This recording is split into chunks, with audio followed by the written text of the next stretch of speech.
प्रश्न 24। यदि f x बराबर x square plus p x plus q, g x बराबर x square plus L x plus m तथा प्रत्येक एक्स प्लस ए से विभाजित होता है तो दिखाएं कि ए बराबर एम माइनस क्यू बटा एल माइनस पी। तो यहाँ पे हम लिखेंगे माना एक्स प्लस ए बराबर 0। तो x प्लस ए क्या है? x प्लस ए जो है एफ एक्स और जी एक्स को विभाजित कर रहा है पूरा पूरी, यानी x प्लस ए गुणनखंड है एफ एक्स और जी एक्स का। तो इसका मतलब x प्लस ए का शून्यक निकालना होगा। तो देखिए x बराबर क्या आ जाएगा? x बराबर आ जाएगा माइनस ए, यानी x प्लस ए का शून्यक हो गया माइनस ए। तो पहले हम x प्लस ए का शून्यक निकाल लेंगे जो कि होगा माइनस ए। अब यहाँ पे लिखेंगे एफ एक्स बराबर दिया हुआ है X square plus p x plus q. तो एफ एक्स बराबर क्या दिया हुआ है? X square plus p x plus q. अब एक्स के जगह पे माइनस ए रखेंगे, ठीक है। एक्स का मान कितना आया है? माइनस ए। तो एफ माइनस ए बराबर एक्स स्क्वायर माइनस ए का square plus p into minus a plus q. तो पी एक्स है, पी इंटू एक्स है, तो पी इंटू माइनस ए कर देंगे। तो बिंदु का मतलब क्या होता है? गुना। तो पी इंटू माइनस ए, और एक्स स्क्वायर है तो माइनस ए का स्क्वायर। तो यहाँ पे हो जाएगा माइनस ए का वर्ग हो जाएगा, माइनस माइनस हो जाएगा प्लस, तो ए स्क्वायर कर देंगे। अब यहाँ पे p गुना माइनस ए है तो प्लस माइनस माइनस p गुना ए, यानी ए पी हो जाएगा प्लस q। तो f माइनस ए बराबर आ गया a square minus a p plus q. अब यहाँ पे लिखेंगे लेकिन प्रश्नानुसार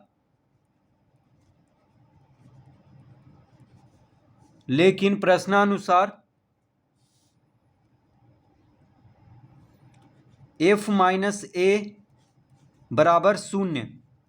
f माइनस ए बराबर 0 आना चाहिए क्योंकि x प्लस ए क्या है?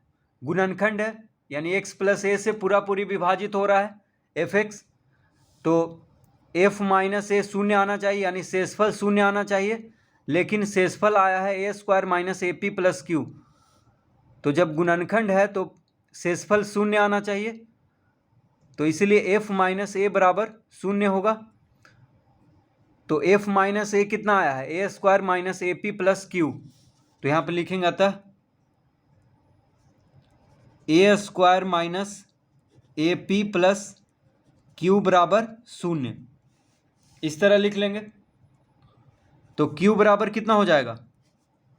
तो क्यू को जब इधर भेजेंगे, ठीक है, क्यू को यहीं पे रहने देंगे, और ए स्क्वायर माइनस ए पी को जब इधर भेजेंगे तो माइनस में हो जाएगा, यानी minus A square minus a P, ये दोनों क्या हो जाएगा? माइनस में। तो क्यू को बराबर के बायां तरफ ही रहने दिए हैं, और ए स्क्वायर माइनस ए पी को दोनों को बराबर के दायां तरफ भेज दिए हैं, तो दोनों का चिन्ह बदल जाएगा, इसलिए दोनों को कोष्ठक के अंदर कर दिए हैं और बाहर माइनस का चिन्ह है। तो क्यू बराबर आ गया minus A square plus A P. कितना आ गया? Minus A square plus A P, Q बराबर। तो यहाँ पे लिखेंगे अतः क्यू बराबर minus A square plus A P. इसको हम पहला लिख लेंगे, पहला समीकरण। तो पहला समीकरण आ गया क्यू बराबर minus A square plus A P. अब जी एक्स बराबर कितना है? तो जी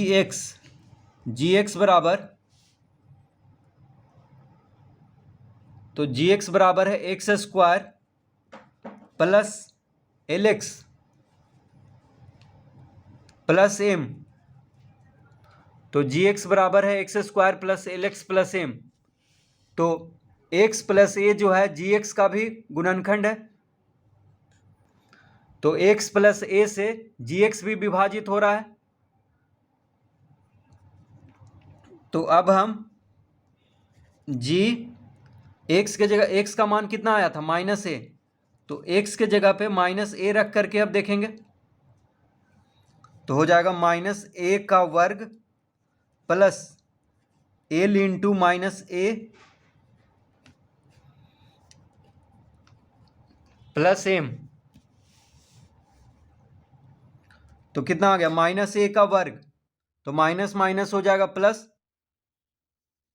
तो हो जाएगा ए का स्क्वायर माइनस ए का वर्ग हो जाएगा ए का स्क्वायर प्लस यानी ए का वर्ग प्लस एल इंटू माइनस ए, तो हो जाएगा माइनस ए एल।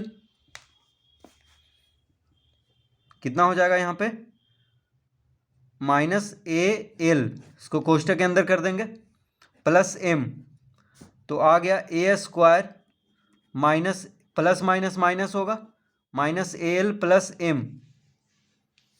तो जी माइनस ए बराबर आ गया a square minus a l plus m. लेकिन यहाँ पे लिखेंगे हम लेकिन प्रश्नानुसार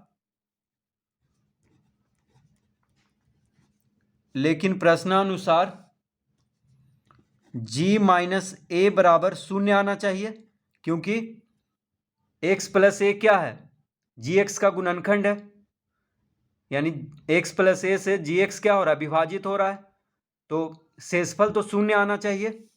लेकिन यहाँ पे जी माइनस ए बराबर a square minus a l plus m आ रहा है, तो a square minus a l plus m बराबर शून्य होना चाहिए, क्योंकि गुणनखंड है एक्स प्लस ए। तो लिखेंगे अतः जी माइनस ए कितना आया a square minus a l plus m बराबर शून्य। तो इस तरह लिख देंगे a square minus a l plus m बराबर शून्य।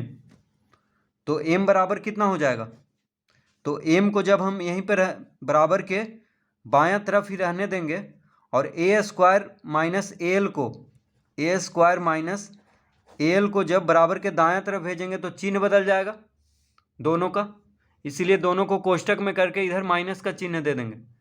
तो हो गया अतः एम बराबर आ गया माइनस ए स्क्वायर,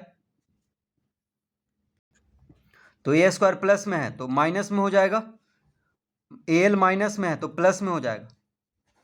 तो एम बराबर आ गया minus A square plus A L. ये हो गया दूसरा समीकरण, ये हो गया दूसरा समीकरण। अब यहाँ पे सिद्ध करने के लिए कह रहा है एम माइनस क्यू वहाँ पे लिखा हुआ है, तो एम है देखिए दूसरा में और पहला में है क्यू, तो दूसरा में से पहला को घटाएंगे, क्योंकि एम माइनस क्यू है जो सिद्ध करना है ए बराबर एम माइनस क्यू बटा एल माइनस पी। तो दूसरा में से तो लिखेंगे यहाँ पे अब दूसरा माइनस पहला से, यानी दूसरा में से पहला को घटाएंगे। तो दूसरा समीकरण है एम बराबर माइनस ए स्क्वायर प्लस एल, तो इसमें से पहला समीकरण जो आया था क्यू बराबर minus A square plus A P को घटाएंगे। इसको देखिए पहला समीकरण ये आया था क्यू बराबर minus A square plus A P, तो यहाँ पे लिखेंगे एम माइनस क्यू, दूसरा में एम है तो एम माइनस, अब पहला में क्यू है बायां तरफ, बराबर के बायां तरफ वाला बायां तरफ रहेगा, तो एम माइनस क्यू बराबर हम लिखेंगे minus A square plus A L minus, पहला में है minus A square plus A P, तो ये दोनों को घटा रहे हैं। देखिए एम माइनस क्यू, दूसरा में एम है बायां तरफ बराबर के और क्यू है, तो एम माइनस क्यू बराबर हो जाएगा माइनस ए स्क्वायर प्लस एल माइनस, ये पहला क्या है minus A square plus A P, इसको घटाना है, यानी दूसरा में से पहला घटा रहे हैं। तो एम माइनस क्यू बराबर हो जाएगा तो यहाँ पे लिखेंगे एम माइनस क्यू बराबर माइनस ए स्क्वायर प्लस एल माइनस, अब यहाँ पे कोष्टक के बाहर माइनस का चिन्ह है तो दोनों का चिन्ह बदल जाएगा, माइनस माइनस हो जाएगा यहाँ पे प्लस, तो प्लस ए स्क्वायर हो जाएगा, प्लस माइनस हो जाएगा माइनस, यानी माइनस ए पी। इस तरह से लिख लेंगे। प्लस ए स्क्वायर और माइनस ए स्क्वायर को काट देंगे तो हो गया एम माइनस क्यू बराबर L minus a P, A L minus a P. देखिए प्लस ए स्क्वायर माइनस ए स्क्वायर को काट दिए तो यहाँ पे बच गया A L minus a P, तो हो जाएगा एम माइनस क्यू बराबर, अब यहाँ पे ए कॉमन ले लेंगे, दोनों में ए है तो ए कॉमन लेंगे तो एल माइनस पी हो जाएगा। तो एम माइनस क्यू बराबर आ गया ए गुना एल माइनस पी, तो ए बराबर क्या हो जाएगा, तो लिखेंगे अतः, तो इसको उल्टा करके अब लिख देंगे ए गुना एल माइनस पी बराबर ए माइनस क्यू। तो ए गुना एल माइनस पी को बराबर के दायां से बराबर के बायां तरफ लिख दिए हैं, कोई फर्क नहीं पड़ेगा, और इसको इधर से इधर लिख दिए हैं तो कोई फर्क नहीं पड़ रहा है। तो अतः ए बराबर अब हो जाएगा एम माइनस क्यू बटा एल माइनस पी।